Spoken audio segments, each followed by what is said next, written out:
Particular colour होता है। कोई चीज़ मल्टीपल कलर्स की होती है तो कोई चीज़ एक सिंगल कलर की होती है, लेकिन कलर हर चीज़ का ज़रूर होता है। ठीक है, तो अगर आप ऐसी स्ट्रेंज थिंग्स को परफेक्ट एक्सप्लेनेशन के साथ सुनना चाहते हैं तो बने रहिए आज के हमारे इस वीडियो के अंत तक। तो चलिए शुरू करते हैं आज के इस इंटरेस्टिंग वीडियो को ईशान के साथ। तो गाइस, इससे पहले कि हम ये सीखें कि कलर क्या है, उससे पहले हमें ये सीखना होगा कि लाइट क्या है। या अगर आपको यही नहीं पता होगा कि लाइट क्या है, आप ये कभी भी नहीं समझ सकते कि एक कलर क्या हो सकता है। इसीलिए अब हमें थोड़ी देर के लिए अपना ये टॉपिक कलर से सीधा लाइट की ओर शिफ्ट करना होगा।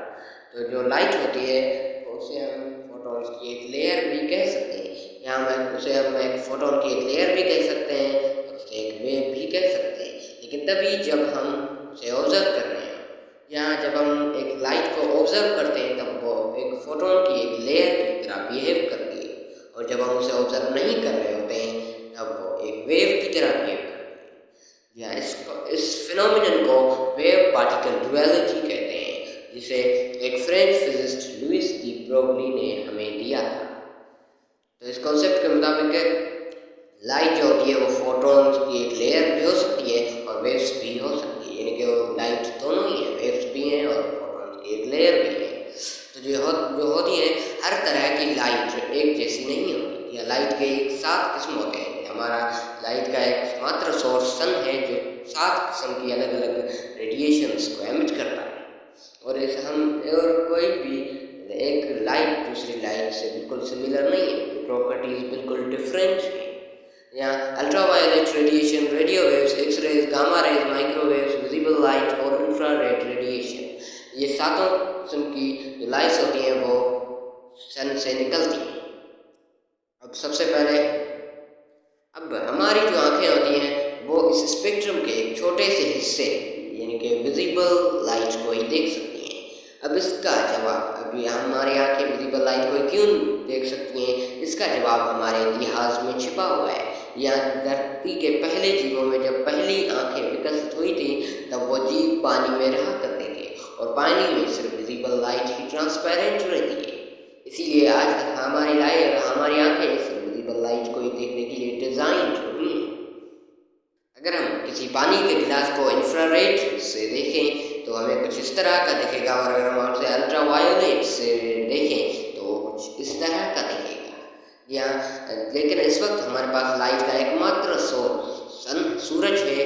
तो जब सूरज के कोर में हाइड्रोजन और हीलियम का न्यूक्लियर फ्यूजन होता है तो अल्टीमेट इमेंस प्रेशर के कारण हाइड्रोजन के एटम्स अल्फा पार्टिकल्स में बदल जाते हैं, और ये अल्फा पार्टिकल्स गामा रेज को एमिट करते हैं। लेकिन यही गामा रेज दूसरे अल्फा पार्टिकल से निकले हुए गामा रेज से टकरा कर और उन्हें सूरज के कोर से निकलने में हजारों साल लग जाते हैं। और सूरज के कोर से निकलती हैं सिर्फ 2 ही किस्म की लाइट, या अल्ट्रावायलेट रेडिएशन और विजिबल लाइट। यही दोनों हमारी जो धरती है उसके आउटर लेयर तक पहुंच सकती है। अर्थ के आउटर लेयर तक यही दोनों किस्म की लाइट्स पहुंचती हैं, लेकिन आप तो जानते ही हैं हमारा प्यारा ओजोन लेयर हमें अल्ट्रावायलेट रेडिएशन से बचा लेता है, यानी कि उन्हें रिफ्लेक्ट कर देता है।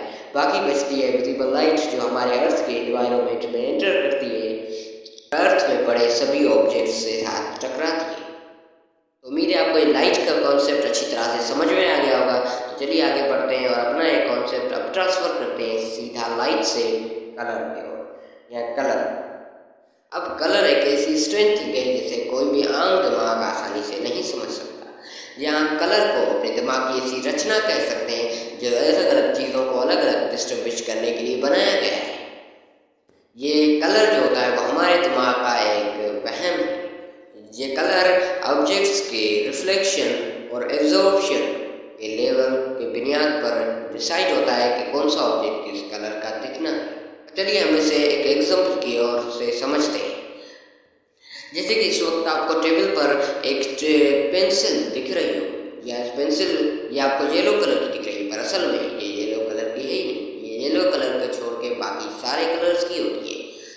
अब देखिए, इससे पहले मैं आपको इन्फॉर्मेशन के लिए बता दूं, जैसे कि आपको आप में से कईयों को पता ही होगा कि विजिबल लाइट के 7 कलर होते हैं, जैसे कि हम रेनबो कलर्स भी कहते हैं। जी हाँ, violet, indigo, blue, green, yellow, orange and red, ये सातों कलर्स विजिबल लाइट के होते हैं। और अब जो आपको स्क्रीन पर जो येलो पेंसिल दिख रही है वो आपको येलो कलर की दिख रही है, लेकिन अजीब बात यह है कि ये येलो कलर्स को छोड़ के बाकी सारे कलर्स की है। चलिए चलिए आप शौक मत होइए, उससे पहले मैं आपको बता दूं, उससे पहले मैं आपको ये समझा देता हूँ कि कैसे। अब इस एग्जाम्पल को गौर से सुनिए, ठीक है। कि जब सूरज की इस रोशनी यानी कि विजिबल लाइट सातों कलर्स के साथ इस पेंसिल पर पड़ती है तो इस पेंसिल के एटम्स के अरेंजमेंट के मुताबिक ये येलो कलर को छोड़ के बाकी सारे कलर्स को ऑब्जर्व कर लेगी। यहाँ violet, indigo, blue, green, orange and red colours को ऑब्जर्व कर लेती है, पर ये येलो कलर को रिफ्लेक्ट कर देती है और यही रिफ्लेक्टेड येलो कलर हमारी आंखों में पड़ता है और रेटिना से ये इंफॉर्मेशन दिमाग को भेजता है, जिसकी वजह से हमें वो ऑब्जेक्ट बिल्कुल येलो दिखाई देता है, पर असल में वो येलो के अलावा बाकी सारे कलर्स का। अब आप भी सोचिए कि ये दुनिया कितनी ज़्यादा अजीब है। अब फॉर एनदर एग्जाम्पल, अब हम सब गर्मी में ठंडे जो सफ़ेद कपड़े हैं वो पहनना पसंद क्यों करते हैं? Can anyone tell me why?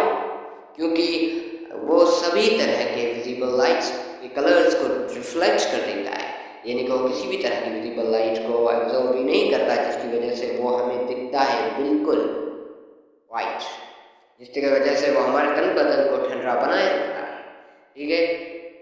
तो अब आप में से कईयों के दिल में ये सवाल ज़रूर भटक रहा होगा कि अब दुनिया में इन सातों कलर्स के अलावा भी कई रंगों की चीज़ें होती हैं, जैसे कि फॉर एग्जाम्पल ब्राउन और ब्लैक। अब जैसे कि अब आपको मैं भी ये समझा दूँ कि जैसे कि इस वक्त स्क्रीन पर आपको ये ब्राउन चीज़ दिख रही है, ये ब्राउन चीज़ आपको क्यों दिख रही है, जबकि रेनबो में कोई ब्राउन कलर होता ही नहीं। अब ये ज़रूरी तो नहीं ना कि एक ऑब्जेक्ट सिर्फ एक तरह की लाइट को रिफ्लेक्ट कर सकता है, या वो मल्टीपल लाइट्स को रिफ्लेक्ट कर सकता है, और ये जो सामने पड़ी चीज़ है वो एक से ज़्यादा कलर्स को रिफ्लेक्ट कर रही है और सिर्फ कुछ ही कलर्स को ऑब्जर्व कर रही है, और यही निकले मल्टीपल रिफ्लेक्टेड कलर्स हमारी आंखों में जमा हो जाते हैं, इसकी वजह से जिसके हमारे आंखों का रेटिना उन लाइट्स को कैप्चर कर लेता है और उन सबको मिलाकर एक नया कलर बना देता है, और उसी कलर का इंफॉर्मेशन वो दिमाग को भेजता है और दिमाग ये मान लेता है कि ये जो चीज़ है वो ब्राउन कलर की है, पर वो ब्राउन कलर की असल में होती ही नहीं है। Did you understand it? उम्मीद है आपको ये सब अच्छे से समझ में आएगा। अगर अच्छे से समझ में आ गया हो तो ठीक है, और आपको कोई कन्फ्यूज़न है तो आप बेशक कमेंट बॉक्स में पूछ सकते हैं, मैं आपको जवाब ज़रूर दूंगा। मैं ऐसे ही और भी स्ट्रेंज थिंग्स एक्सप्लेनेशन लाता रहता हूँ, तो अगर आपको ऐसी और एक्सप्लेनेशन सुननी है तो you know what you can do. So मिलते हैं आपसे अगले वीडियो में, तब तक के लिए bye bye, goodbye, see you next video.